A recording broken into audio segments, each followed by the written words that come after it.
Bye.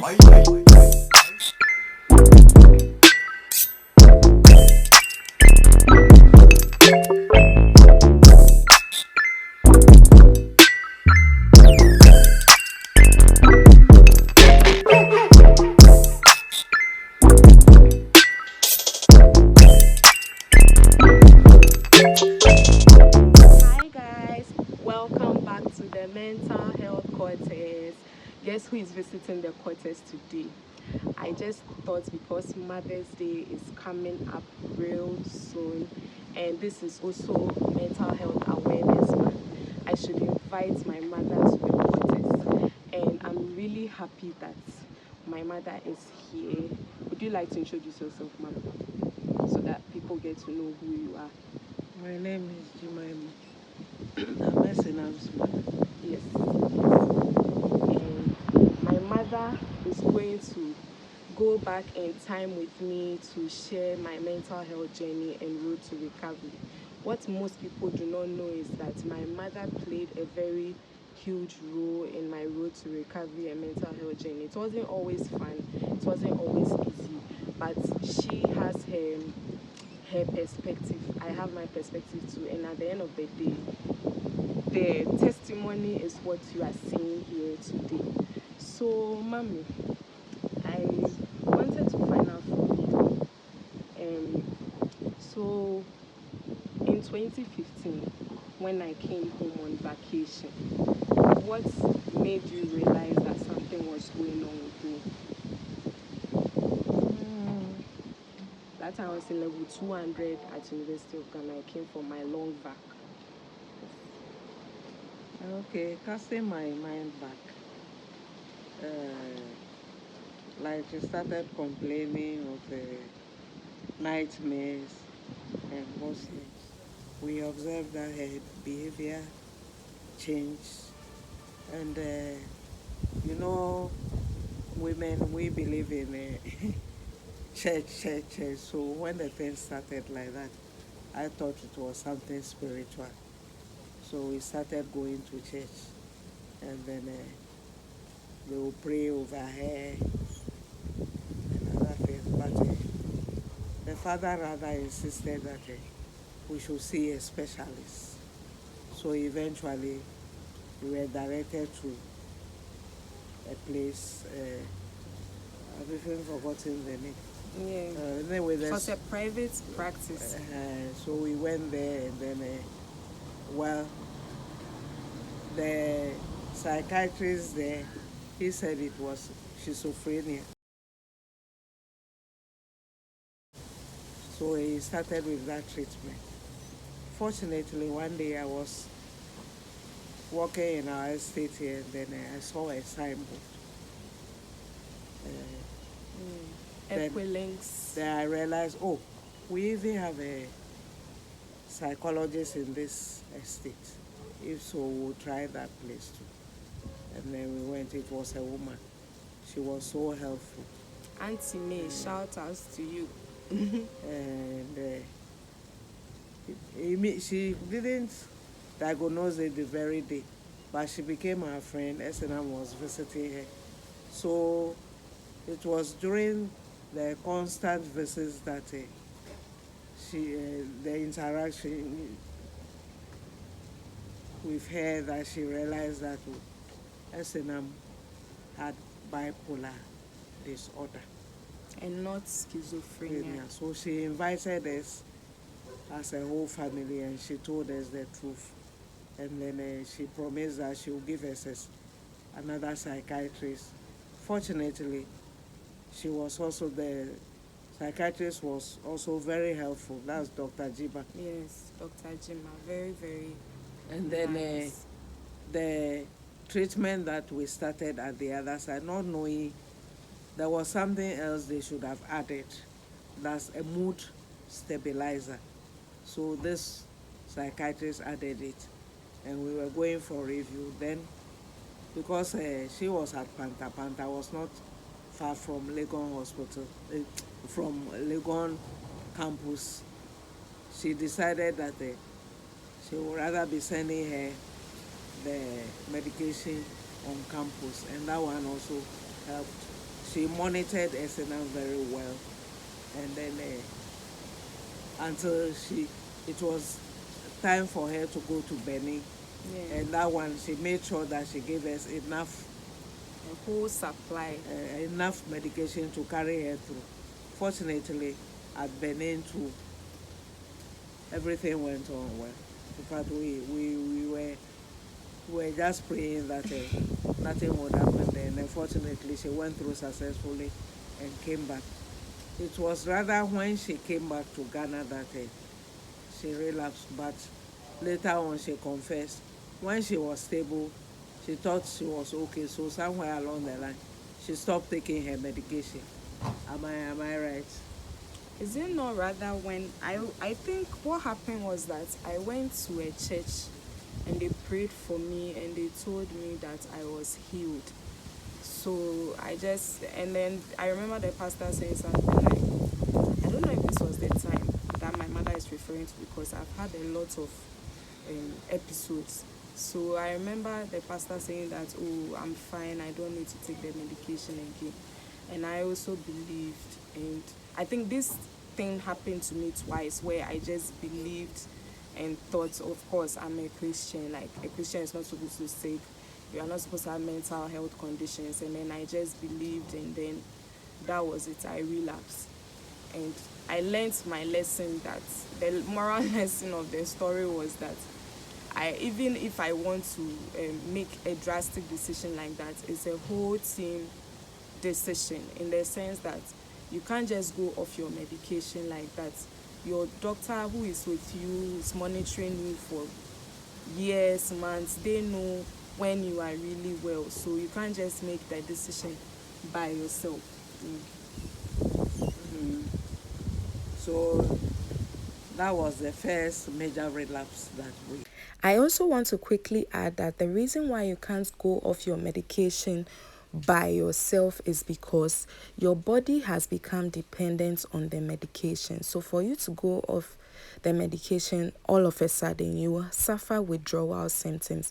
You need your doctor to confirm when you can go off your medication. And even with that, they will have to lower the dosage according to the doctor's prescription, not your prescription. So that was the first major relapse that we witnessed. And then fortunately we were directed to Kolebu psychiatric unit, and they were also very helpful. She was admitted and they were able to stabilize her. But do you not remember some of the things that I did when I relapsed? Like refusing to eat well. She couldn't sleep. In fact, she really suffered insomnia. She suffered insomnia. And then, what else? It's been a while now, so I can't remember some of the things. But you couldn't sit down and chat with her the way I'm doing now. Sometimes you attempt to do that and she'll just blast everybody. And then, as I was saying, fortunately, they were able to stabilize her and So, since going to for review and routine drugs, and then eventually she even got a job. I feel like God used my mother to speak this job into existence, because I had been fired by my boss in November 2019, and I had a job I had a birthday party where my mother said something. I'll let you guys see, but she said this thing in July 2020, and I had a job December 2020. I'll just let you guys see the video of what happened at my 26th birthday party. Yeah. Consistency. Yeah. Joy. Oh. Peace. Yeah. Love. Yeah. More speaking engagements. Yeah. More money. Yeah. More traveling. Yeah. And more of God. Yeah. And a marriage. A good man. Yeah. And good job. And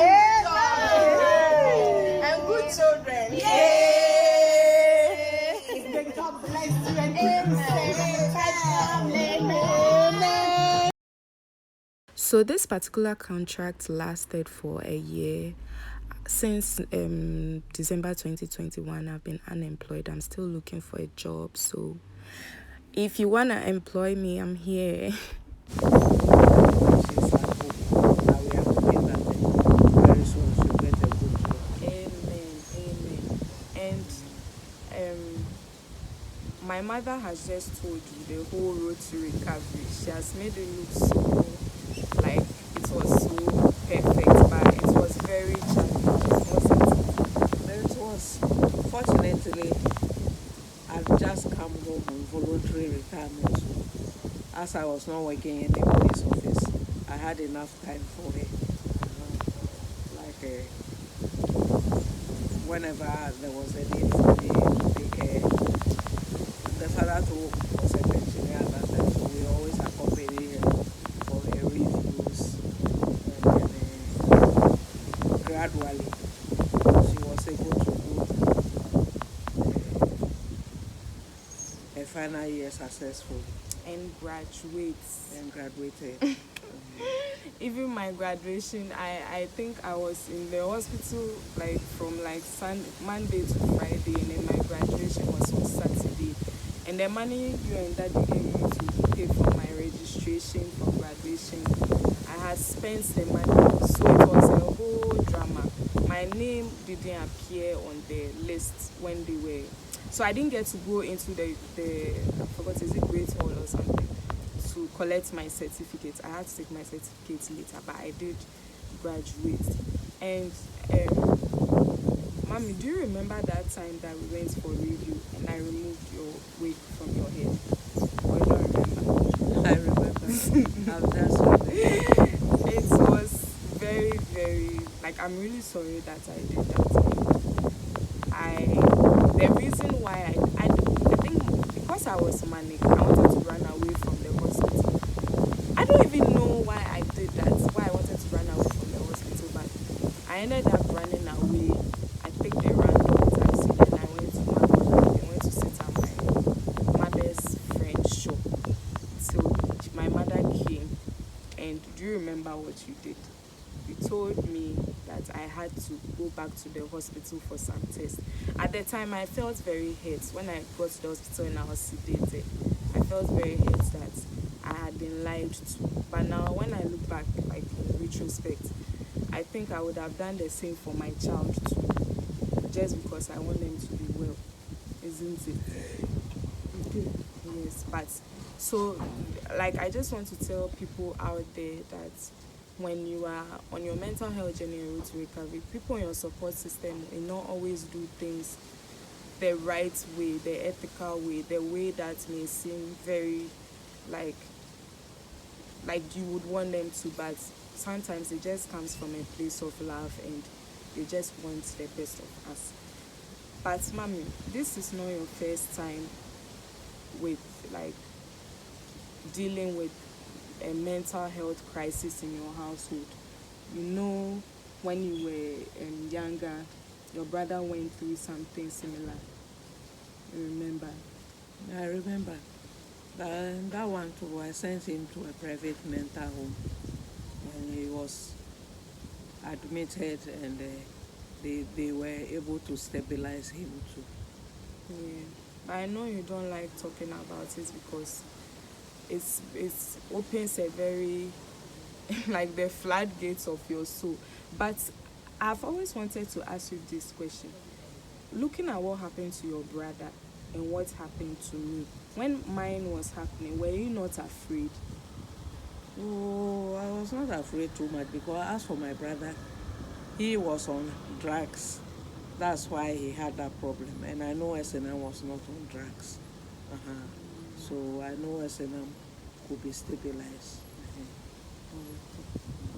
So what I don't know, maybe I'll release this video before Mother's Day or Mother's Day, but what advice do you have for parents out there who are dealing with their children or a relative, or they are caregivers of someone who has a mental health condition? What advice would you give them? Because a lot of people think our journey has been perfect, it has been rosy, everything was fine, And me, if I was me, like you, I don't know, I would be so freaking out. But what advice do you have? First and foremost, when you observe something like that, you have to look for a specialist.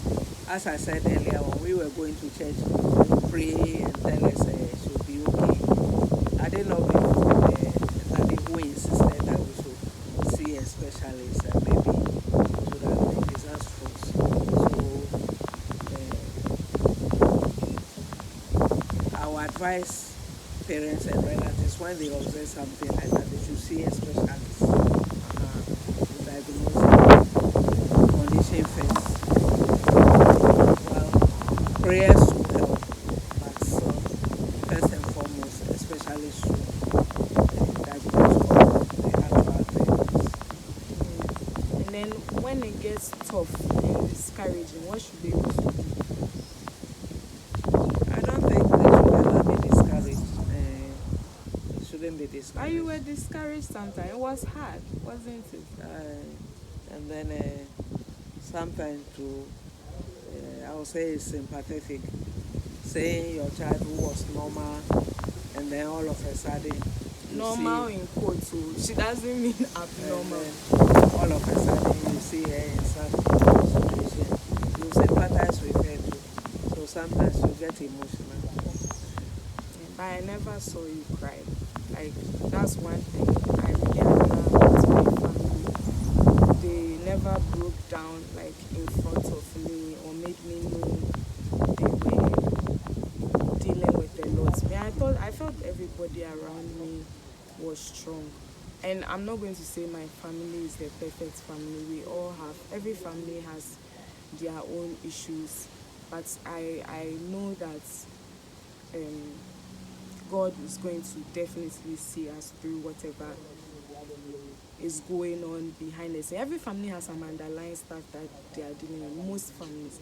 But I'm just grateful to God that regardless of all the challenges we have had as a family, when it came to my mental health journey and my road to recovery, everybody made sacrifices. I remember there was a time, almost every week, we were going to the hospital for family therapy. Do you remember? We were going, and whether they liked it or not, they had to show up and show out. My brother was there, my father was there, my mother was there, I myself was there. And family therapy was something my doctors recommended so that my caregivers, that's my family, will be able to understand me, and me too, I'll be able to understand them. So we'll go and we'll talk about stuff that happened in the house. It wasn't always nice because sometimes I would do stuff which I felt I didn't want to talk about as family therapy. And when we go for family therapy, the doctor is going to ask everybody questions and they will have to talk about it. And there were stuff too that they too may not have wanted to talk about, but I'll go there and we'll talk about it. So it ended up, how it became was that the family therapy started healing not just me, but it started healing our family because we got to deal with some stuff which initially we never dealt with because, of course, African homes, who goes for therapy? You don't go for therapy till something happens to you, something very serious. Or I'm lying, where we going for therapy? We're not going for therapy till that. And I really want to use this opportunity to thank the DRA and Padade and allied families and my friends and everybody. There were people that sometimes, I remember when I was sick, my mother won't tell me, but they will send money to her to pay for my hospital bills, my admission, all those people. I always tell God to bless them. So when you see me here today whole and well, it didn't happen just like that. There were a lot of people like my mother behind the scenes. I remember one time we were in a taxi going to one church, and then I was saying things like, I was crying because I thought I was losing my mind. So when the taxi driver asked me a question, do you remember what he said? He asked my mother like what's wrong with me, and my mother just made it look like, oh, there's nothing wrong, she's fine, she'll be fine. And she just, like, she was really chill about it. But me, I don't know how she did it. I don't know. Sometimes when I want to look back, I feel it was just the grace and the strength. I don't know how everybody in this house managed to stay whole while I was working. And then my aunties to sister Malcolm, sister Antoine, everybody came around. There will be times that my mother will have to come to campus impromptu and come and take me from school. She will have to prepare food for me. I remember there was this day she came to Ivandi, my hostel. I wasn't there. She had to come all the way to Liman to visit me. I remember all those things, and I'm really, really grateful for that. I know I've not always been the perfect and best daughter, but I know, like, I really love you, and I thank you for everything that you've done for me, my mental health journey, and road to recovery. Is there anything else you'd like to say? I think I've just summarized it. Yeah, I've So, summarized everything. But will you come back to the quarters and visit us? Yes, very soon. Make sure that you come back. So thank you so much for watching. If you have any questions for my mother, you can leave it in the comment section. We'll reply you. So it's bye from all of us at the Mental Health Podcast.